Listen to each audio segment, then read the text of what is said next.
বর্তমানে দেশের মেয়েদের পছন্দের শীর্ষে রয়েছে কোরিয়ান ছেলেরা।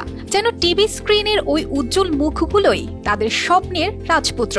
অনেকে তো তাদের পাওয়ার জন্য বাড়ি থেকেও পালায়, কিন্তু মিলে না সেই স্বপ্নের পুরুষের দেখা। অনেকে রাতে ঘুমিয়ে স্বপ্ন দেখে, ইস যদি এমন এক কোরিয়ান ছেলেকে বিয়ে করতে পারতাম। কিন্তু সাভারের এই তরুণীর এসব কিছুই করতে হয়নি। তিনি শুধু ভালোবাসার টোপ ফেলেছেন, আর অমনেই টোপ গিলে নিয়েছেন কোরিয়ান যুবক জে মিং ঘির।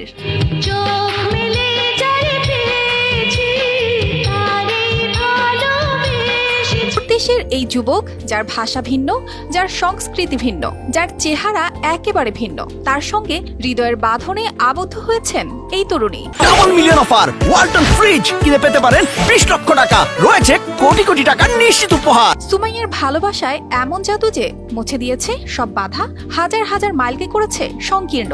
সাভারের রেজভি আক্তার সুমাইয়া মাত্র 19 বছরের শিক্ষার্থী। তার সঙ্গে পরিচয় দক্ষিণ কোরিয়ার তরুণ জে মিং ঘির। প্রথমে পরিচয় একটি কোরিয়ান অ্যাপসে। কয়েক মাসের কথাবার্তা আর হৃদয়ের টান তাদের সম্পর্ককে পৌঁছে দেয় ভালোবাসার দোরগোড়ায়। ফরেনার ছেড়ে বাংলাদেশি মেয়েকে বিয়ে করছে, মুসলমান হয়েছে, খুবই ভালো লাগতেছে আমাদের কাছে।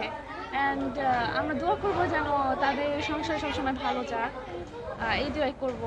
দেশ থেকে অনেক ছেলেরাই আসে বা এই বলে, অনেক কথাই বলে যে বিয়ে করবে, কিন্তু পরবর্তী তার আসে না। 4 মাস প্রেম, এরপর কোরিয়ার মাটি ছেড়ে বাংলাদেশে ছুটে আসেন জেমিং। তবে শুধু আশা নয়, বিয়ের জন্য ইসলাম ধর্ম গ্রহণও করেন তিনি। নাম পরিবর্তন করে হয়ে যান আরফান ইসলাম। সাভারের এই ঘরোয়া আয়োজন, স্থানীয় রীতিতে 20 লাখ টাকার কাবিননামায় বিয়ে হয় তাদের। অনুষ্ঠানে উপস্থিত আত্মীয় স্বজন, প্রতিবেশীরা যেন মুগ্ধ। তারা বলছেন, ভালোবাসা সত্যি কোনো সীমানা মানে না। সে প্রথমে আমাকে বিয়ের প্রস্তাব দেয় এবং আমার বিয়ের প্রস্তাবে দেওয়ার পরে আমি আমার বাবা মাকে জানাই। আমার বাবা মা যখন এই বিষয়টা শুনে, বুঝে এবং সে আমার বাবা মাকে জিজ্ঞাসা করে যে সে কি মুসলিম হবে কি না, দেন আমাকেও বলছিল যে মুসলিম হবে। মুসলিম হওয়ার মেন কারণ হচ্ছে ইসলাম ধর্ম গ্রহণ করতে চাচ্ছে একজন মুসলিম মেয়েকে বিয়ে করে। পাত্র আরফান ইসলাম জানালেন, বাংলাদেশ তার মন কেড়েছে। এখানে এসে তিনি তার প্রিয় মানুষকে পাশে পেয়েছেন।